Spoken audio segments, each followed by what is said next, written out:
Fenomena pernikahan dengan perbedaan usia yang cukup jauh kembali menjadi perbincangan hangat di media sosial. Salah satu yang viral adalah pernikahan seorang perempuan berusia 19 tahun dengan laki-laki berusia 29 tahun.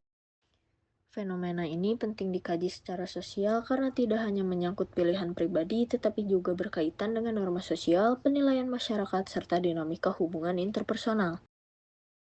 Di Indonesia, pernikahan seringkali dipandang bukan sekedar hubungan dua individu, melainkan peristiwa sosial yang melibatkan keluarga, budaya, dan nilai-nilai masyarakat.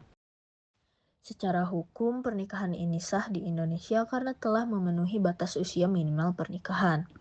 Namun, secara sosial, fenomena ini memicu beragam reaksi.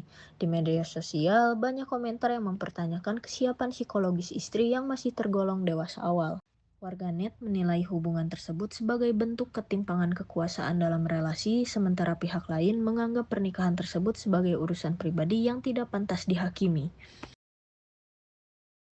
Contoh konkret fenomena ini dapat kita lihat dari komentar-komentar seperti masih terlalu muda untuk menikah, pasti ada manipulasi dari pihak yang lebih tua. Selama sama-sama suka dan bahagia, kenapa dipermasalahkan? Perbedaan respon ini menunjukkan adanya benturan antara nilai personal dan norma sosial yang berkembang di masyarakat. Norma sosial adalah aturan tidak tertulis yang mengatur perilaku individu dalam masyarakat. Norma sosial juga menentukan apa yang dianggapnya wajar dan tidak wajar dalam situasi sosial tertentu. Norma juga terbentuk dari nilai budaya, kebiasaan, dan kesepakatan sosial. Di Indonesia, pernikahan ideal dipersepsikan terjadi saat usia matang, mental siap, kondisi ekonomi stabil, dan pernikahan di usia muda sering dianggap menyimpang dari norma sosial modern, meskipun sudah sah secara hukum. Dampak norma sosial menciptakan tekanan sosial agar individu menyesuaikan diri. Pasangan yang menikah muda berpotensi menerima kritik, penilaian negatif, stigma sosial. Dampak psikologisnya yang paling besar yang sering dialami oleh pihak istri seperti stres dan beban ekspektasi sosial. Social Judgment Theory. Individu menilai suatu fenomena berdasarkan sikap, nilai, dan pengalaman sebelumnya. Terdapat juga 3 wilayah penilaian, yaitu latitude of acceptance, yaitu penerimaan, latitude of rejection atau penolakan, dan latitude of non-commitment dan netral.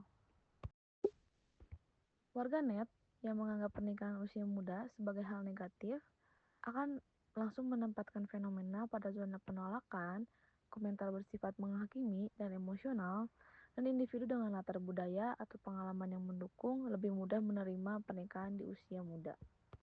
Peran media sosial mempercepat proses penilaian karena informasi singkat dan visual, minim konteks, dan mendorong reaksi spontan. Akibatnya, penilaian sering dibuat tanpa refleksi mendalam. Social Identity Theory, individu mengumpulkan diri ke dalam kelompok sosial. Contoh kelompoknya sesuai dengan usia, status pernikahan, nilai budaya.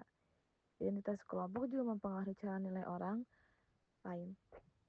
In-group and out-group.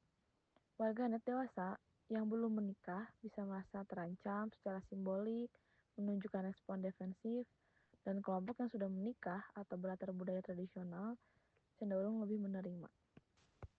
Dampak media sosial, terjadi polarisasi antara keluarga pendukung atau in-group, keluarga penentang atau out-group, dan kolom komentar menjadi arena konflik untuk mempertahankan identitas kelompok. Atribusi, teori atribusi menjelaskan bagaimana individu menafsir penyebab perilaku orang lain. Atribusi dibagi menjadi dua, internal, kepribadian, niat, dan sifat. Dan ada eksternal, yaitu situasi, kondisi, dan sosial. Kesalahan atribusi dalam fenomena, banyaknya warganet yang melakukan atribusi internal seperti istri dianggap belum dewasa, suami diasumsikan memiliki niat tertentu, padahal informasinya yang tersedia masih sangat terbatas.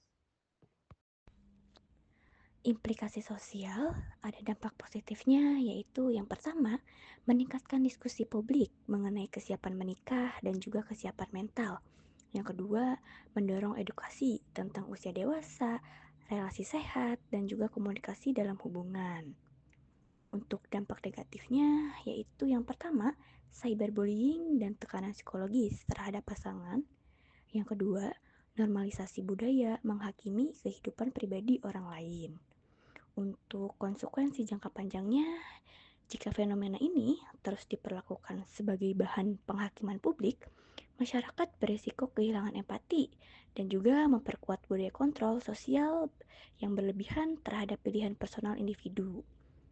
Untuk kesimpulannya, fenomena pernikahan usia 19 tahun yang dikaitkan dengan narasi kuliah itu scam menunjukkan kuatnya pengaruh norma sosial dan juga media sosial dalam membentuk cara pandang masyarakat. Pro dan kontra yang muncul mencerminkan perbedaan terkait pendidikan, pernikahan, dan juga kesiapan sosial. Oleh karena itu, penting untuk menyikapi fenomena ini secara kritis dan tidak terburu-buru menghakimi pilihan hidup orang lain.